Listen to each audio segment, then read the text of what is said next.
This week on Motorcycle Experience, our ultimate ride rolls into North Bay, Ontario, as we celebrate Canada's 150th anniversary of Confederation.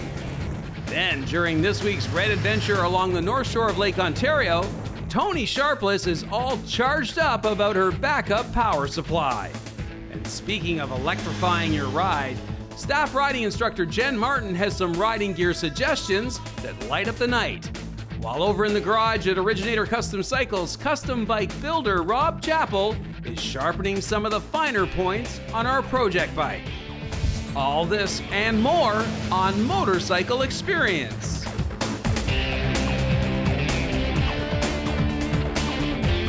Hello and welcome to Motorcycle Experience, the voice of motorcyclists everywhere. I'm Dave Hatch, and this week we've got a jam-packed show. I'm going to tell you all about it before my friends show up. We've got the ultimate ride. We're in North Bay, Ontario, the Red Adventure, shifting gears. But before we get to all that, let's check out this week's road test of Suzuki's SV650.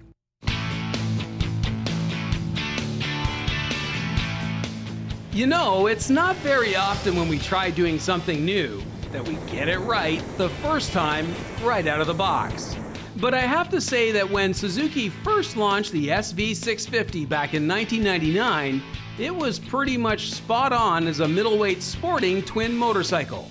No surprise when you consider that it was a pile of fun to ride, thanks to a 645cc liquid-cooled dual overhead cam 8-valve 90-degree V-twin engine. And it looked pretty good, thanks in part to its tubular steel trellis-type frame. It also had a low saddle and pretty good versatility, like all good naked standards usually do. And at the end of the day, the SV650 didn't cost an arm and a leg.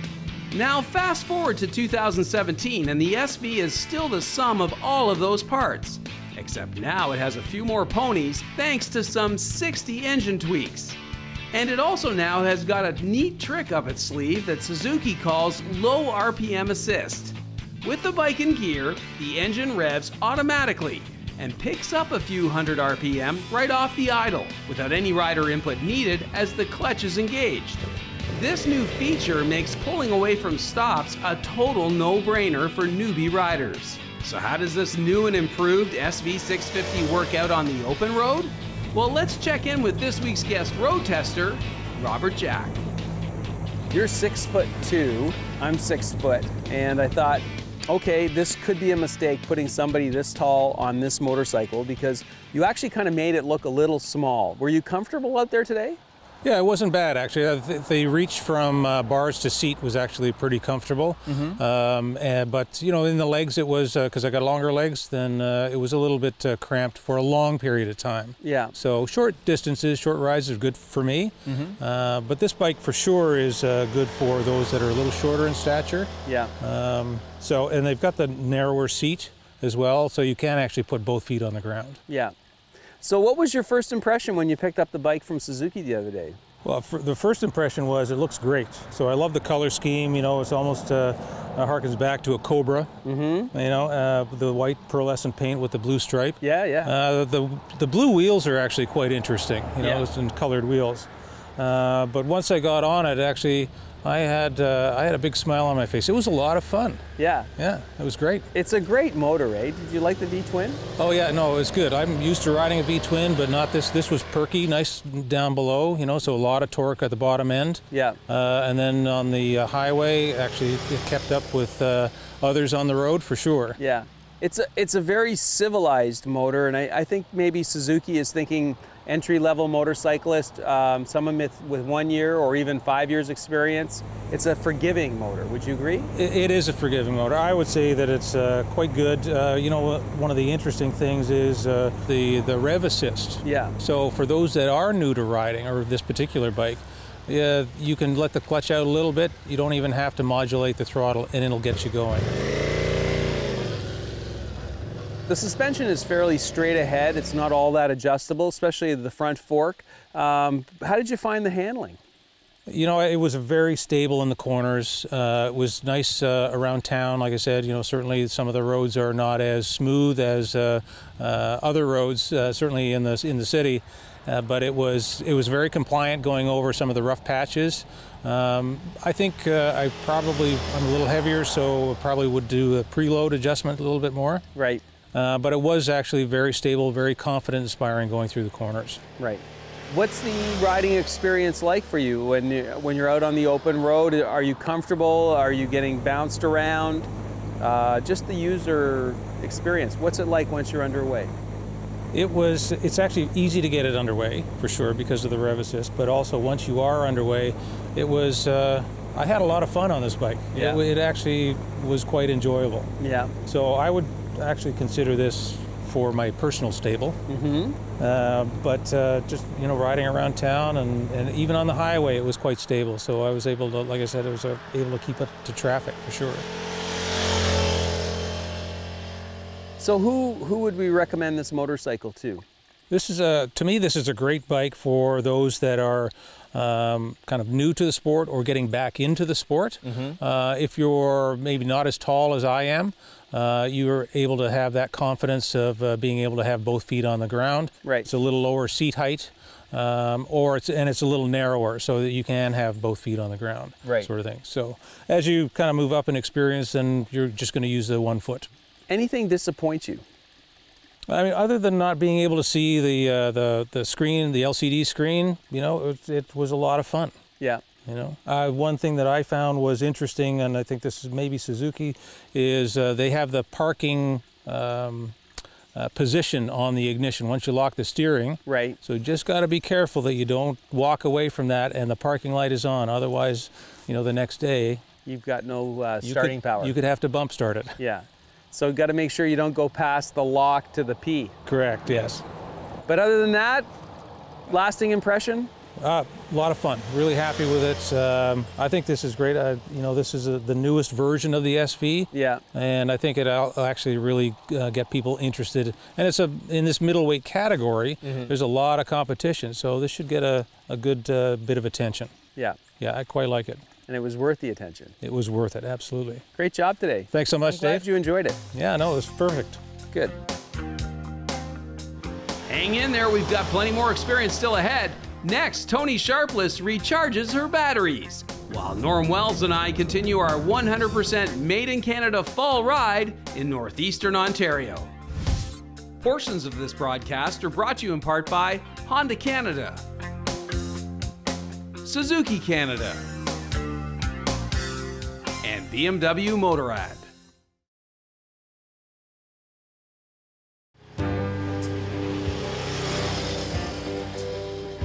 Welcome back to Motorcycle Experience. I'm Dave Hatch, and it's time now to catch up with this week's Ultimate Ride. Today, Norm and I are pulling over in North Bay, Ontario.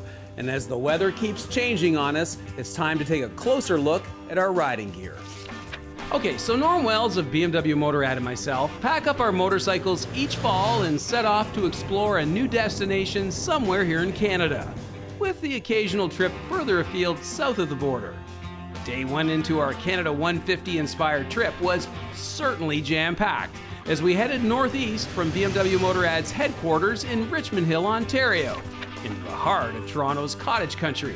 We hit up butter tart towns like Bobcaygeon along the way, and from there we continued in a northeasterly direction, traveling through Bancroft and Killaloe as we headed for the Ottawa Valley. We also sampled some of Ontario's infamous 5 Series twisties, before calling it a day in Pembroke, Ontario, right next to the Ottawa River. On day 2, we headed west along the Trans-Canada Highway, with the Ottawa River to our right, and Sudbury plugged into our GPS. But before we hit the Big Nickel, we planned to stop in Mattawa, and then North Bay. Well, Norm, here we are in North Bay, Ontario, and we're at the midway point of this season's Ultimate Ride as we continue to celebrate Canada's 150th, and we're en route to Manitoulin Island.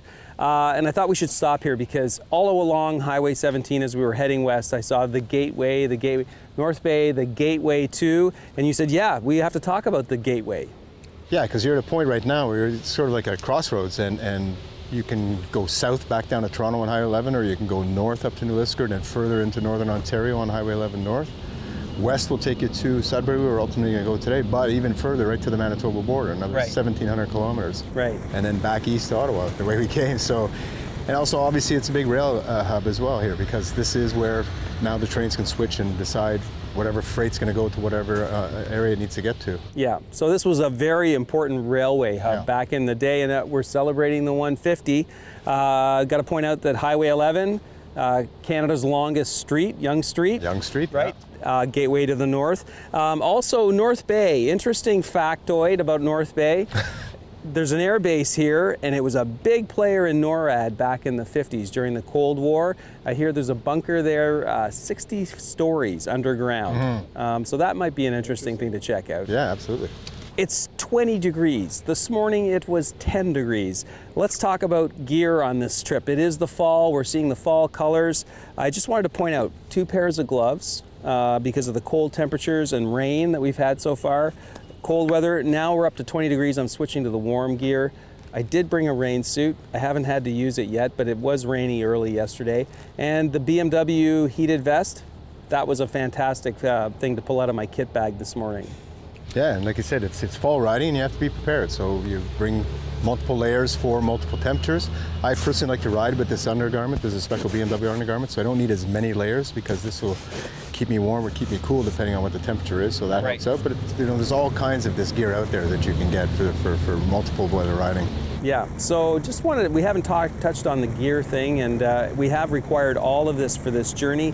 As we head on to, it is not Saturday, but we are going to Sudbury for the evening. Yes, absolutely. And I think we'll still keep that as a little surprise. Okay, but Tom Connors, Stompin' Tom, he put Sudbury on the map. I'm looking forward to getting to Sudbury. Yeah, definitely. Yeah. All right, we'll push on. Another ultimate ride. Let's go. Next week, be sure to tune in as Norm and I continue to follow the Trans-Canada Highway west over the top of Lake Nipissing. Now, let's catch up with Toni Sharpless and her riding pals Mike and Michelle Bell as they enjoy a gorgeous day of backroad riding in the Kawartha region of Ontario. You know, Toni, it just seemed to me like it was a matter of a couple of years ago when we started to first see GPS, Garmin GPSs at that time, showing up on motorcycles, and that was a big jump. And here we are out today with a few friends doing a lovely fall ride. And the amount of gadgets we're all pulling out, like this, for me, my cell phone is, it's my lifeline, but it's also my camera, it's my GPS, I've got everything. And if this thing dies, I'm in trouble. Exactly, Dave. It's almost like we lose our right arm if our phone dies. Yeah, so do you find I know I've been sort of, when we break for lunch and we pull over and hit the Swiss Chalet, I know I'm kind of surreptitiously looking for an outlet somewhere to keep this charged up. What do you do? Well, I do the same thing. I mean, I take off my communication, I want to give it some juice, and I bring along a wall charger, but in a restaurant, sometimes that isn't always available. So I always, because I'm a gadget girl, I always have my own independent power pack, so I can always juice up everything that I'm carrying, my TomTom or my phone or the communication, and get it all wired up for the afternoon. What about the power pack itself? That's something you charge in the evenings after the ride? Yeah, good question. This needs charge as well. So at night, I always charge it up and make sure that it's on a full charge every morning. Right. How quickly can that charge? Like, let's say my phone dies and I plug that in for the next, for the afternoon. How fast will that charge something up? Well, that's the beauty of this, is I could plug it into my phone, put it in my backpack, and while I'm driving, my phone is charging. And you can go from a flat phone to a full charge with less than 2 hours. Right. So it's you know, really convenient because you're doing it on the fly. Right. Well, it's like I said, I remember just a few years ago we started to see GPS, put the maps away, and now it's like, you know, we're just carrying so many gadgets. This is a great idea, and yeah, maybe pull over at lunchtime and find a charger as well. Yeah, the bonus with this is that it also comes with some cables, so you can do a boost if you end up your bike dying or your battery running down. Right. Some motorcycles, you put them in park mode instead of lock mode, and you can drain your battery very easily. Yes, exactly, and even some of the alarm systems will drain the battery. Right. Yes. Great little piece of kit. Yes. Thanks, Toni. It's good to talk. Thanks, Dave. Up next, Jenn Martin says proper riding gear is a total game changer. Plus, we'll look in on the progress of this season's Yamaha Project Bike. Stay with us.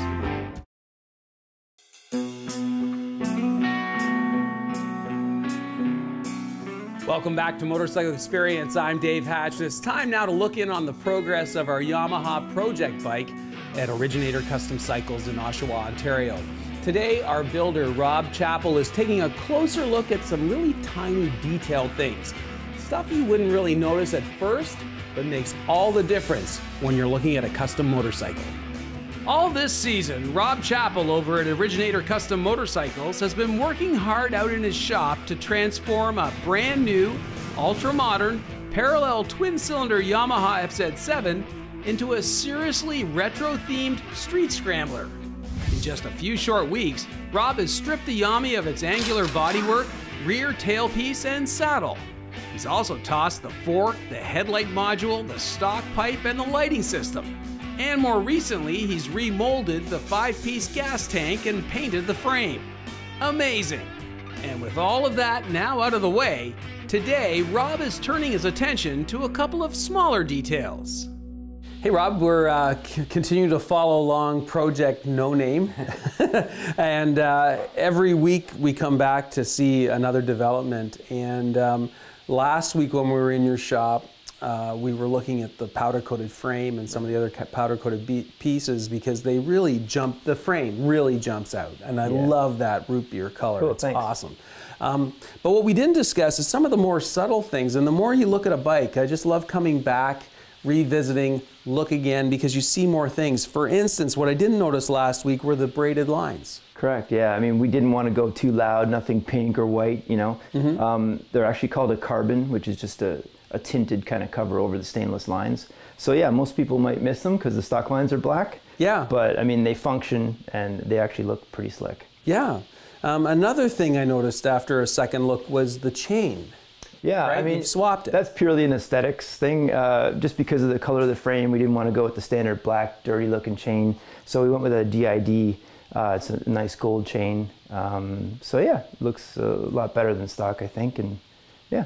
It's all these little subtle things. And again, last week you were showing us how you've milled off the triple clamp here. Right. And there used to be a key. And we didn't discuss where did you move the key to? Yeah, before I went ahead and milled it, I made sure that the wiring harness would work for it. And the stock mounts are up underneath the tank. So I was able to actually just pull them backwards. And that kind of told me, you know, as I was holding the key, where can I put this? Right. And then I found this beautiful spot underneath the you know, the stock kind of battery holder, and figured out a little frame jig that would work, and made it out of stainless, and boom, relocated key. So you didn't have to do anything in terms of the wiring itself? No, I wanted to keep it kind of plug and play, and the bracket's just a cool little feature to add in. You know, mind you, you can't run passenger pegs now, but we're not doing that anyway. So. Right.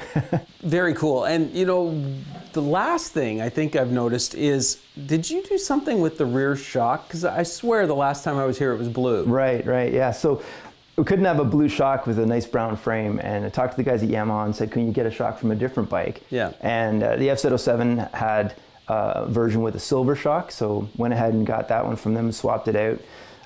But you know what you didn't see there, Dave, is that cool little chain guard. It's a genuine Yamaha accessory. Oh, and, wow. You know, replaces the plastic one, and it's a nice little laser cut, you know, aluminum piece, so a lot nicer, and it fits with the aesthetic of the bike we're doing now, so. Very cool. You're right. I did miss that. No, it's just one of the things I love about build-off bikes is all the little subtle things and things you were thinking about that I was, you know, the average person would not have considered in terms of really bringing the aesthetic to life. For sure.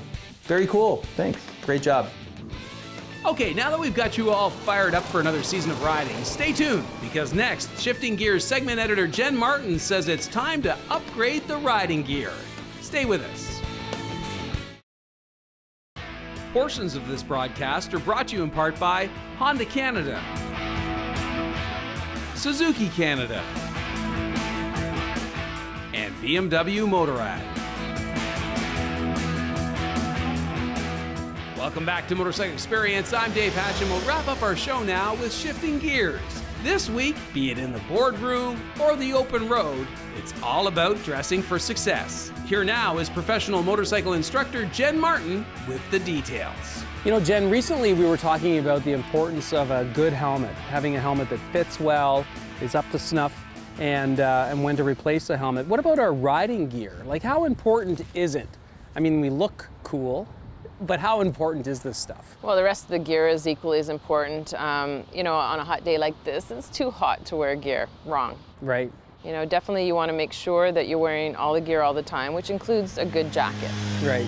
So what, you know, again, this is probably not something best suited to be shopping online. Get into a dealer, but when I get to the dealership, what am I looking for in a jacket? Well, the fit. You want to make sure that it fits you well, meaning, you know, when a motorcycle jacket, you're not looking at it like you're, you know, looking in the mirror and there it is, it looks so good. You want to assume the riding position, make sure that the jacket still fits properly, that the length of the sleeves is still long enough when you reach for the handlebars. Yeah. Depending upon what your position is, for sure. So sit on a motorcycle with the jacket on.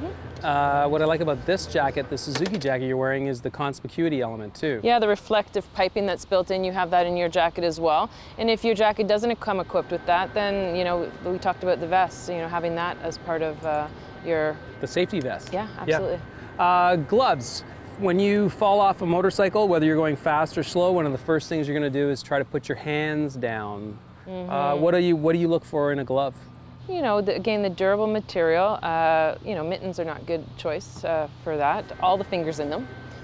And the fit, for sure. You don't want these to be too long, your fingers too long, so that it bunches up and creates any sort of wearing points, because your hands are going to be around your throttle, your handle grips there. Right. And you want control there. Why do we have to wear foot protection, foot safety wear?